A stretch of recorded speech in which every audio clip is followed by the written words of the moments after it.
Hello, today we're going to be discussing section 4.8, which is differentials. Differentials is just a fancy word for talking about approximating the change in y. So it's just an incremental change. But first, before we jump into differentials, we're going to cover this topic of tangent line approximation. And before we do this trickier example, I'm actually going to share a whiteboard and talk about what tangent line approximation is. Okay, the way that I've always discussed tangent line approximations is by giving the example of what would you guess the square root of 4.1 is? You had to guess and you didn't have a calculator. I bet most of you are saying it's a little more than 2 and some change. The way you're getting that is because you're taking something that you know, the square root of 4, which is equal to 2, and you're approximating it has to be close to that. Well, tangent lines let us get even a better approximation. The way we do that is we imagine we're taking that square root function and we're drawing a tangent line 1, 2, 3, 1, 2, 3 at the point that we know. So we know at this point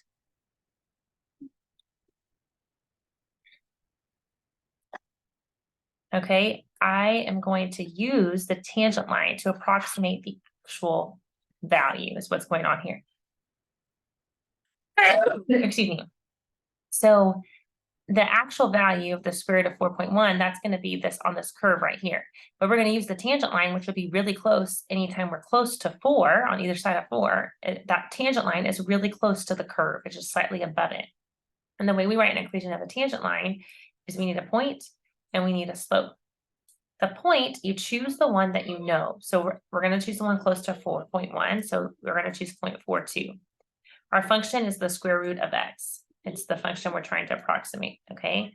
The slope is the derivative, because now that you're in calculus, you know how to find the slope of any function. This is x to the 1/2. So the derivative would be 1/2 x to the negative 1/2, or 1 over 2 square roots of x. Then you evaluate the slope at this nice point, the one that you know. So 1 over 2 square roots of 4 gives us 1 over 2 times 2, so 1/4. So your equation is y minus the y coordinate equals the slope times x minus the x coordinate. That's the point slope formula. You can move that 2 over, and then you can use this to approximate. So that means that the square root of 4.1 is approximately the tangent line's value of 4.1, which would be 1/4 times 4.1 minus 4 plus 2. So 1/4 times 0.1 plus 2, which is 2.025. Now the actual value of the square root of 4.1 is 2.0248, etc. So we see that gives us a pretty good approximation, and it's an over approximation. And the way we know it's an over approximation is because this curve is concave down. And anytime you have a concave down curve, which means its second derivative is negative, we know that the tangent line is going to be over that concave down. Whereas if you had a concave up curve, the tangent line would be an under approximation. So that is tangent line approximation. Now let me go back to the notes and do this example. So in this example, we're trying to do the same thing, except it's with a slightly more challenging function. And so we're going to write our equation of our tangent line. So we need our point and our slope. It gave us our point. The way we find the slope is we take the derivative of cosecant is negative cosecant cotangent. We evaluate this at this point 2, so negative cosecant 2 cotangent 2. So your equation is going to be y equals negative cosecant 2 cotangent 2 times x minus 2 plus cosecant 2. All right, using this formula here. And also it's just the point and slope formula rearranged. So now what we're going to do is we're going to plug 1.9, 1.99, 2, etc. into this function and into the actual function. Let me see if I can pull up my calculator. Cosecant 2 cotangent 2x minus 2 plus and the actual function is cosecant x, and we're trying to do this at 1.9, 1.99, 2, 2.01, and 2.1. Okay, let's see.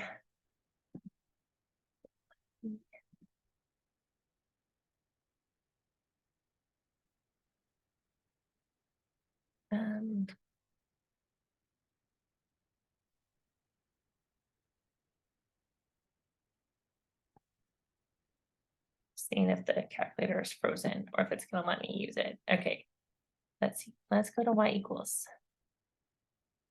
Come on, guy. Yes. All right, figure out the y equals. So I'm going to type in cosecant. Cosecant is the reciprocal of sine. So 1 divided by sine is cosecant. That's our actual function. Then I'm going to do this other one, which is going to be very -1 divided by sine of 2 times cotangent is 1 divided by tangent, 1 divided by a tangent of 2. So that's cosecant, cotangent. And then we have x minus 2, so parentheses x minus 2 plus cosecant 2 plus 1 over sine of 2. Then we're going to go to our table, and we're going to, it's already on table set, ask it should be at least. So let's look at this. We're going to type in all these values. So let's type in 1.9. And then we're going to type in 1.99.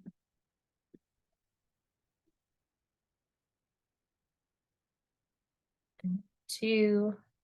You notice y1 and y2 are very similar. Y'all see that? For 2, they're the same because that's where they intersect the tangent line. 2.01 and then 2.1. Okay, so you're looking at y1 and y2, and hopefully you're noticing that they are very, very close. So if you want to, you can go ahead and write down these values right here. This is the function f of x, and then this is the tangent line approximation. Notice that they are very close and that 2 is the same because that's where we're drawing this tangent line. Okay, so you can see that the tangent line approximation is slightly under, which means the curve must be concave up. So let's stop that share and go back.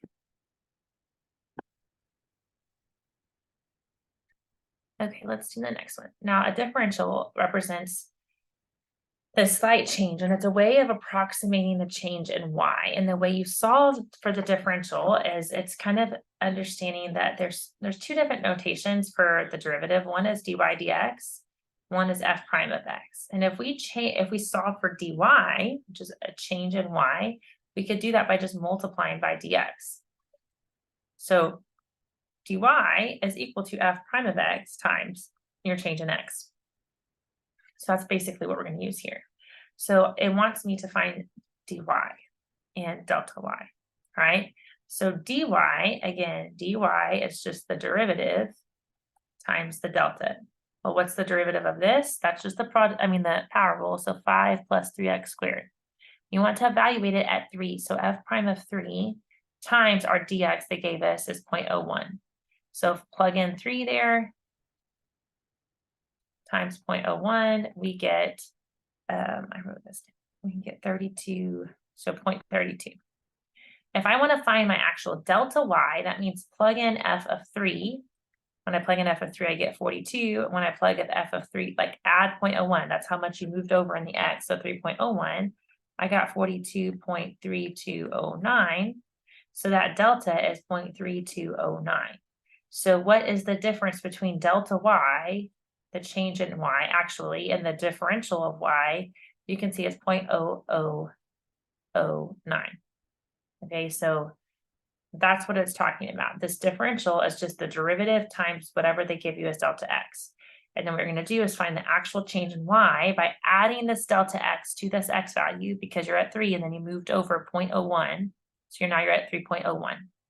And then you're subtracting these to find your actual delta y.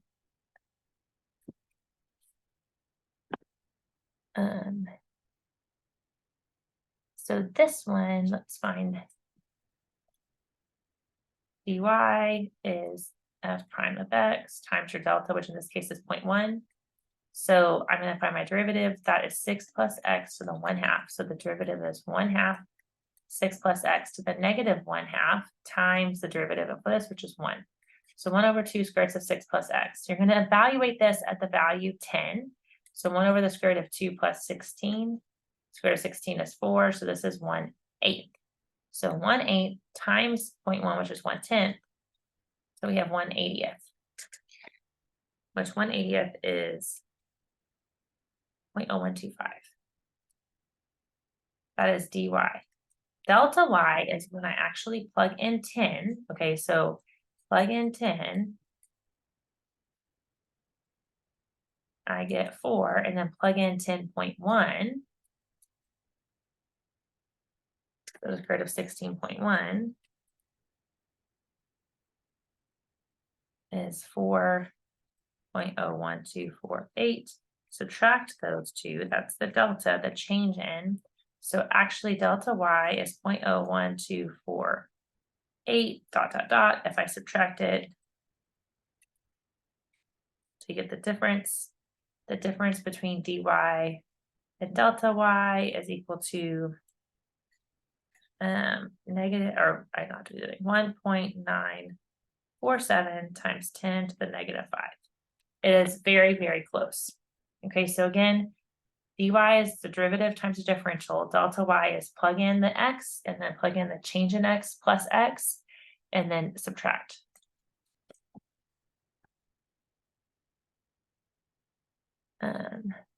Okay, so this, to find dy here, it literally just means write out f prime of x times dx. So basically it's asking you to find the derivative. So this is x to the 1/2 plus x to the negative 1/2. So the derivative is going to be 1/2 x to the negative 1/2 minus 1/2 x to the negative 3/2 because we're subtracting 1, which is like 2/2. And then you just multiply times dx. Arctan, if you remember, it's u prime over 1 plus u squared. So the derivative of this is 1 over 1 plus x minus 2 squared, and then times dx. That's what dy is. You just multiply the derivative times dx. If you need to multiply that out, you can. X squared minus 4x, because you multiply these and double them, plus 4. So 1 over x squared minus 4x plus 5 times dx is equal to your dy. So that is tangent line approximations and differentials. Hopefully that clarifies things. Again, if you get stuck, please reach out to me.